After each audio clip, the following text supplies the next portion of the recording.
تقریر کے لیے اپنے ادارے کے ایک ہونہار طالب علم شجاع اللہ سے ملتمس ہوں کہ وہ تشریف لائے، رسول اللہ صلی اللہ علیہ وسلم کی محبت پر تقریر پیش کرے۔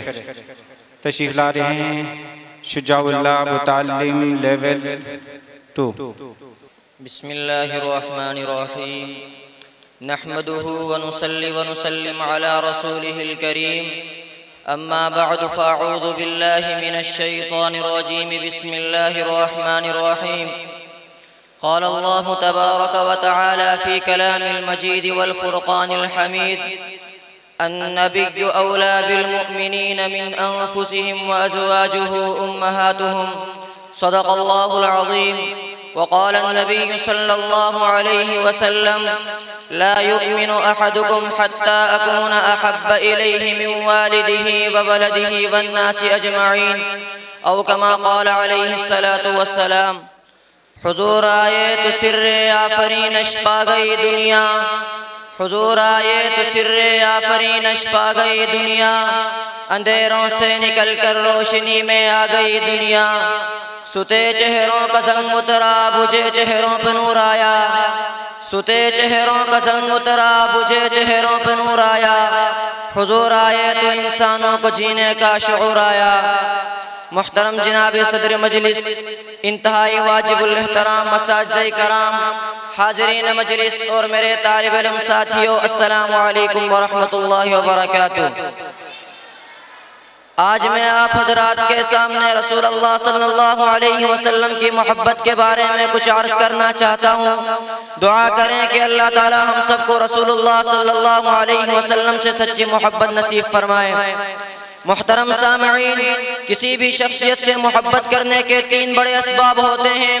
پہلا یہ کہ اس کے کمال کی وجہ سے اس سے محبت کی جاتی ہے، دوسرا یہ کہ اس کے جمال کی وجہ سے اس سے محبت کی جاتی ہے، تیسرا یہ کہ اس کے احسان کی وجہ سے اس سے محبت کی جاتی ہے۔ میرے بھائیوں، بہت سے لوگ ایسے گزرے ہیں جن کو ہم نے دیکھا نہیں، لیکن ان کے کمال کی وجہ سے ہم ان کی تعریف کرتے ہیں اور ان سے محبت کرتے ہیں۔ اللہ تعالیٰ نے حضرت آدم علیہ السلام سے لے کر حضرت عیسیٰ علیہ السلام تک تمام انبیاء علیہ السلام کو جو کمالات فردن عطا کیے تھے، وہ سارے کمالات رب کائنات نے خاتم النبیین سید المرسلین رحمت للعالمین محمد مصطفیٰ صلی اللہ علیہ وسلم کو عطا کیے ہیں۔ حضرت آدم علیہ السلام میں خلق، حضرت عیسیٰ علیہ السلام میں معرفت، حضرت نوح علیہ السلام میں جوش تبلیغ، حضرت ابراہیم علیہ السلام میں ولولہ توحید، حضرت موسیٰ علیہ السلام میں جلال، حضرت ایوب علیہ السلام میں صبر، حضرت یوسف علیہ السلام میں حسن، اور حضرت عیسیٰ علیہ السلام میں زہد کا کمال تھا۔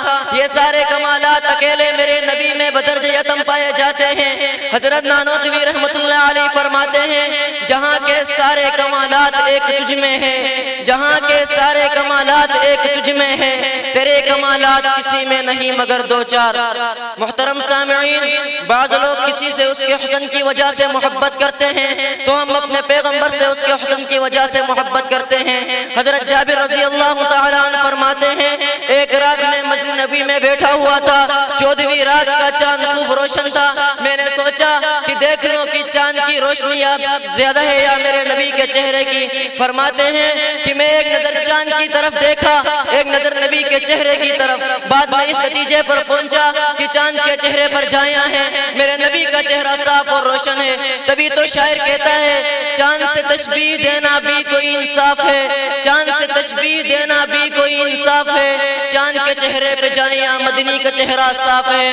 محترم سامعین، انسان کی فطرت ہے کہ وہ اپنے محسن سے محبت کرتا ہے، کوئی اپنے اولاد پر احسان کرتا ہے، کوئی اپنے دوستوں پر احسان کرتا ہے، مگر آپ صلی اللہ علیہ وسلم رحمت للعالمین تھے، اس لیے آپ صلی اللہ علیہ وسلم کے احسانات بھی ہر طبقے پر، ہر فرد و بشر پر ہیں۔ آپ غور کریں کہ آپ صلی اللہ علیہ وسلم کو ساحر اور مجنون کہا گیا، آپ صلی اللہ علیہ وسلم کے جسم مظہر پر کوڑا ڈالا گیا، آپ صلی اللہ علیہ وسلم کو ہجرت کرنے پر مجبور کیا گیا۔ یہ ساری مصیبتیں اور پریشانیاں آپ صلی اللہ علیہ وسلم نے اس امت کی خاطر برداشت کی۔ آپ صلی اللہ علیہ وسلم کی ایک ہی خواہش تھی کہ انسان جہنم سے بچ کر جنت کا حقدار بن جائے۔ جس پیغمبر نے ہمارے لیے یہ سب کچھ برداشت برداشت کیا، کیا اس کا یہ حق نہیں کہ اس سے دلی محبت کی جائے؟ آخر میں اتنا ہی کہنا چاہوں گا، محمد کی غلامی دین حق کی شرط اول ہے، محمد کی غلامی دین حق کی شرط اول ہے، اگر اسی میں کوئی خامی تو سب کچھ نامکمل ہے۔ وما علینا الا البلاغ المبین۔